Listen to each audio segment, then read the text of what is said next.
Everyone. Welcome to our February Pep Talk, Wednesday, February 19th, 2020. For those of you who have joined us on a Pep Talk before, you know that these are our informal monthly talks on a variety of estate planning topics. We do this in about 15-minute segments. So we take a topic and we go through it, but it makes it easy to kind of hang in for a little bit of time. Everybody on the line is muted. And if you're not muted, I'm about to mute everybody so that we can keep the line quiet. We are recording the call. We'll share the recording with you. You will notice, and if you don't notice it, I'll show you how to get it. At the bottom of the Zoom screen, you should see a bunch of options, including who the participants are on the call, and there's one with a little thought bubble that says chat. If you click on that, you'll see the chat box on the right-hand side.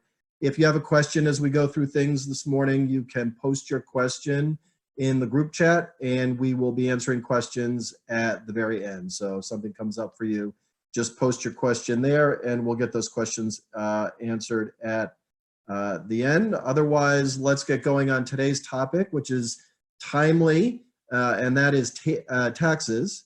But what we're talking about today is not income taxes. It's not about your income tax return. It's about estate taxes and the taxes that may be due based upon the value of your assets at the time of your death.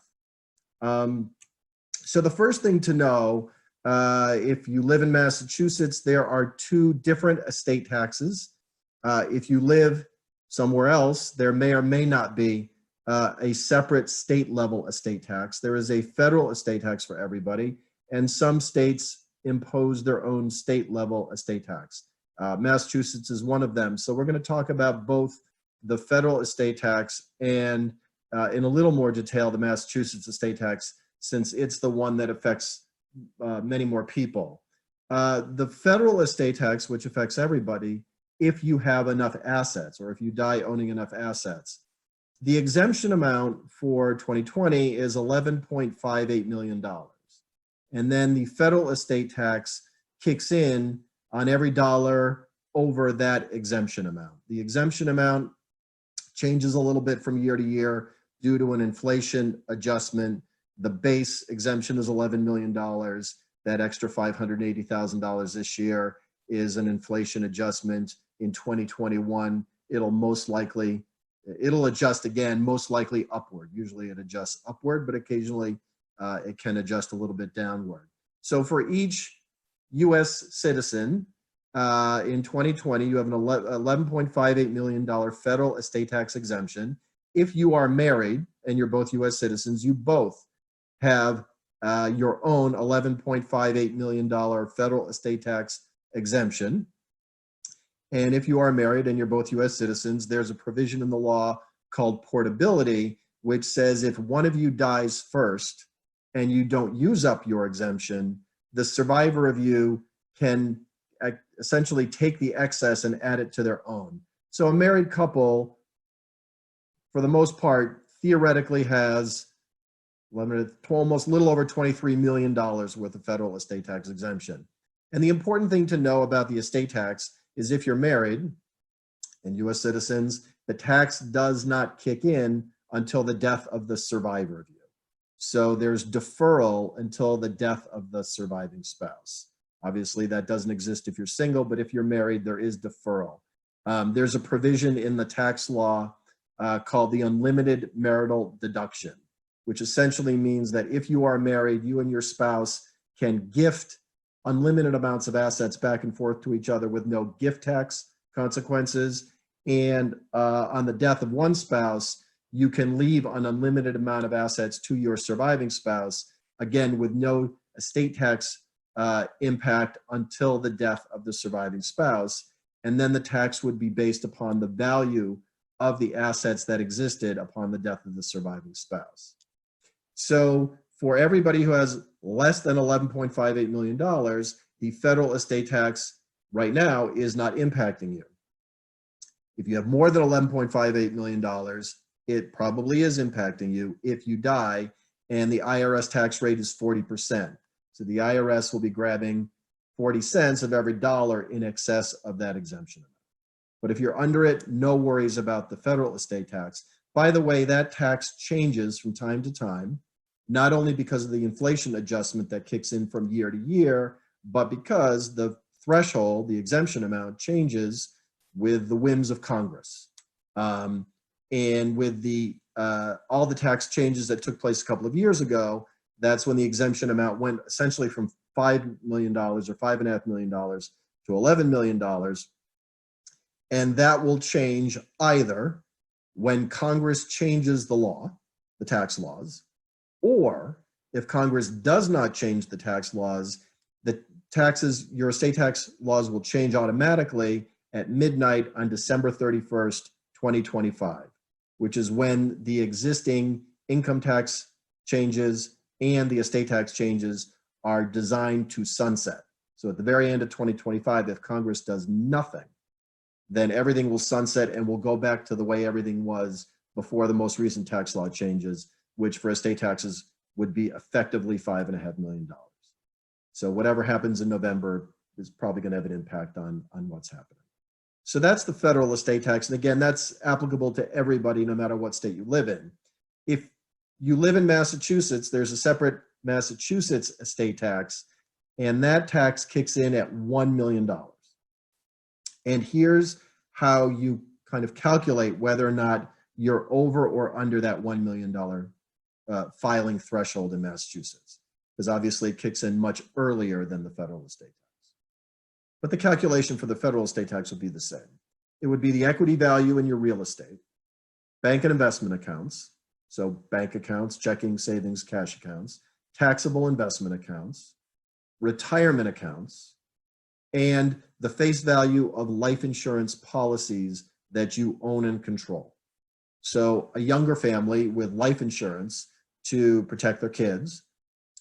Usually what I see in younger families with minor children is somewhere between at least $500,000, hopefully, and $2 million worth of life insurance. Very commonly, I'll see each spouse with $500,000 worth of life insurance or $1 million each worth of life insurance, which almost by definition gets them over that $1 million threshold. But the face value of life insurance policies that you own and control do count. It seems somewhat unfair. You don't get the benefit of that asset while you're still living, but it is an asset that you pass down to your family, and so it counts for estate tax.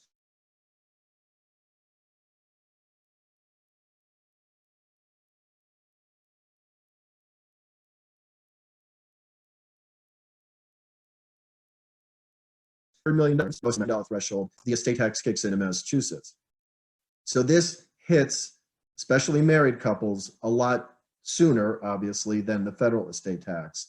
And I find in practice that the vast majority of the clients that I'm talking to have a taxable estate in Massachusetts. So we'll talk in a minute about ways that you can structure a plan to either eliminate that estate tax liability or to minimize it to the greatest extent possible. The tax rates in Massachusetts are not they're not flat, like the federal rate is just a flat 40%. Massachusetts has taxable brackets. There's a lot of them. They start effectively at about 6.5%, 6.5, and the maximum tax rate is 16%, 1/6. And then depending upon what the value of the assets are, you kind of creep up in those brackets. Just as an example of what the tax looks like. At just a little over $1 million, the tax is about $39,000. At $1.5 million, it's about $70,000. At $2 million, it's about $106,000. And then again, it keeps going up from there because you creep up into higher tax brackets. So, and again, if you're married, both US citizens, that tax would not be due until the death of the survivor of you. But when we're planning, obviously we're planning for, if you're married, what happens if something happens to both of you right now? And that's how I recommend that you plan. So what can you do? if you're under the federal estate tax threshold, as I said, that's not something to worry about right now. In Massachusetts, what can you do? If you're a married couple, you could structure your trust to maximize each of your $1 million filing thresholds, because you would each have $1 million filing threshold, but there would not be portability in the same way there is in the federal estate tax structure. So you have to set up your plan in a way to maximize your tax efficiency. And effectively, if you're married, you can zero out your Massachusetts estate tax right up to $2 million, which is 2 times each of your $1 million filing thresholds. And then over that $2 million threshold, you could set things up in a way to at least minimize that estate tax by always keeping $1 million out of the survivor's taxable estate. And at an 8 or a 9% tax rate, getting $1 million out of the taxable estate is, you're talking about $80,000 or $90,000 worth of tax savings, which is money that can be preserved for your family, for your kids, as opposed to simply going to the Department of Revenue in Massachusetts. So using a revocable living trust, that is an easy way to build in structure if you're married to take advantage of both of your filing thresholds. Alternatively, you could create irrevocable trusts, which are ways to get assets out of your taxable estate, but irrevocable trusts come with the drawback that you can't use that asset. For some assets, that's not a big deal. If life insurance is the big piece that's driving you over a taxable threshold, there are irrevocable life insurance trusts that could be created that would bring the face value of your life insurance policy out of your taxable estate. And obviously, since life insurance is not something you use during your lifetime, the fact that it is in an irrevocable trust for most people is not an issue, as long as the proceeds would be available to their family if they died. And so there are different ways to set things up to either zero out taxes or at least minimize them to the greatest extent possible. And again, that is always done through trusts. Who is it that is likely to need to be worried about these estate taxes? Number one, if you've got more than $1 million, as I said before, in value of house, bank and investment accounts, retirement accounts, and face value of life insurance policies. A lot of people walk around thinking that estate taxes is not something that they have to worry about. That is not something that applies to them. They think it's something only for the very wealthy. But as I said before, I see this most commonly in the clients that I deal with, not because we're dealing with the wealthiest of clients in our office, but simply because it's not hard to have more than $1 million worth of assets. When you count up your real estate and your investments, and when you're a younger family, a lot of that tends to be driven by the life insurance. And as you get older and that life insurance goes away, you've obviously got more accumulated assets that punch you over that $1 million mark. So the important, I guess, takeaway here is not to be walking around thinking that because estate taxes seem like they're only for the very wealthy, that it doesn't have any impact on you. It very well might and probably does have an impact on you. Because as I said, about at least 90% of the clients that we're talking with in the office have some kind of taxable estate that they want to minimize, if at all possible. So that's who it's for. In terms of asset picture, just as soon as you're over the $1 million, then we're having this conversation. But I should point out that I have this conversation with a lot of people who are under $1 million, but who know very likely, especially younger families, that in the coming years, and maybe not in very many years, they are likely to punch over that $1 million threshold, or they're about to put life insurance in place that's going to put them over that $1 million threshold. So that's it on estate taxes. It's relatively simple and straightforward. And again, the solutions there's lots of different solutions, but fundamentally and conceptually, they are all driven through the idea of a trust as the cornerstone of an estate plan. trying to do this tax planning through a will is very, very difficult. Trust makes it so much easier, so much more convenient for you as the one putting together the plan, and so much more flexible for you and for your family. So I do want to go in and see what questions have come in, and let's get some answers to those questions. The first one is, all of my assets have beneficiary designations. Do I still need this? And the answer is yes and no. To the extent, well, yes, on the estate tax sense. I should point out that beneficiary designations would get you around a probate process, which a lot of people confuse with estate taxes, but doesn't get you around estate taxes. The fact that you have beneficiary designation would simply direct where that asset goes, but the value of that asset would still count in your taxable estate. So the beneficiary designation itself doesn't have any impact on whether or not it's taxable or not taxable. The other thing I should point out while we're talking about probate, even though it's not the topic of today's pep talk, is that it's not, unless you don't own real estate, it's literally not possible to have beneficiary designations on everything, because if you own a house or if you own real estate, you can't have a beneficiary designation on real estate. You can have a pay on death designation on all your bank accounts and your investment accounts, and you can have beneficiary designations on your life insurance and retirement accounts, but just keep in mind that you can't do that on real estate. So that's always problematic. Next question. If my spouse and I each use an exemption, is that enough to cover us? Again, maybe yes and maybe no. If you're under $2 million, then effectively, even in Massachusetts, we could set things up to zero out that tax bill. So we can zero it out right up to $2 million.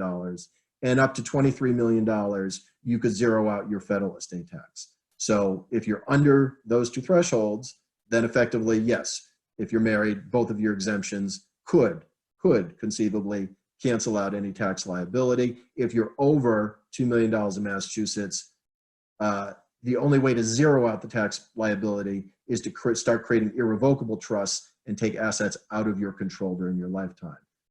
Most people generally don't want to do that, depending. Again, life insurance being one of the exceptions there. But that's something that we always talk about with clients, is how comfortable are you giving up control of your assets? Next question, how do you determine taxable estate? We talked about that. Equity, again, equity value of house, bank accounts, taxable investment accounts, retirement accounts, and face value of life insurance that you own and control. So if, for example, you have an SBLI policy, I just plucked that out of thin air, for $500,000, that $500,000 policy is $500,000 worth of asset that counts towards your taxable estate. You've got $1 million life insurance policy that you have taken out for yourself on your own life, then you're already past that threshold. Next question, if we create a trust, do we automatically take $2 million tax-free? No, not automatically. And that's where obviously the trust is the start, and then it requires a level of structure within the trust to take advantage of that. But it does not happen automatically.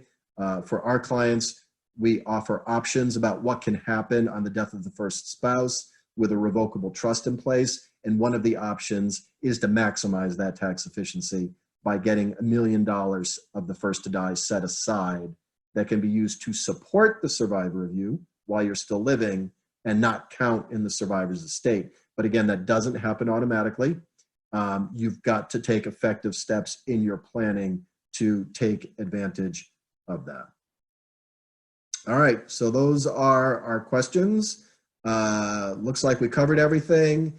So we're getting to the end. If you have more questions, if you want to explore other estate planning topics with our office at the Parents Estate Planning Law Firm in Acton, all you want to do is go to parentsesstateplanning.com, parents with an S, estateplanning.com, and we've got lots of resources there on our website, lots of videos, recorded pep talks from prior months, so you can dig in a little deeper, not only on the tax issue, but on some other issues as well. You can see all of our blog articles while you're on our website. Just click on the blog tab, and then you can search for topics, including taxes, and find some more information there. And obviously there's lots of other downloadables and other resources throughout our site. So I encourage you to go to our website and use that as a resource. If you have more specific questions that you would like to talk with someone in our office directly about, if there's some planning that you know you need to do and you would like to talk to somebody in our office to find out how you could get started, then you can call our office at 978-263, I almost forgot our phone number for a second, 978-263-6900. That's the main office number, 978-263-6900. And our team can help you, take care of you, get more information to you. Again, we're recording this pep talk. We will share that with those of you who were registered for the call, and we'll be sending that out to you, I suspect, by email as soon as the recording is converted. We'll make that available to you. Otherwise, thanks for joining me today. Remember always that estate planning is not something you do for yourself. Estate planning is something that you do for the people that you love the most, because it is a lot easier for you to take care of things now while you are alive and healthy than it will be for your family to deal with no plan, a default plan, or an outdated plan if you haven't kept things up to date. So always remember that estate planning is really a gift that you give your family, and not something that you necessarily do for yourself. So with that, I want to thank you again for joining me today. I hope to talk to all of you again real soon. Take care, everybody. Bye-bye.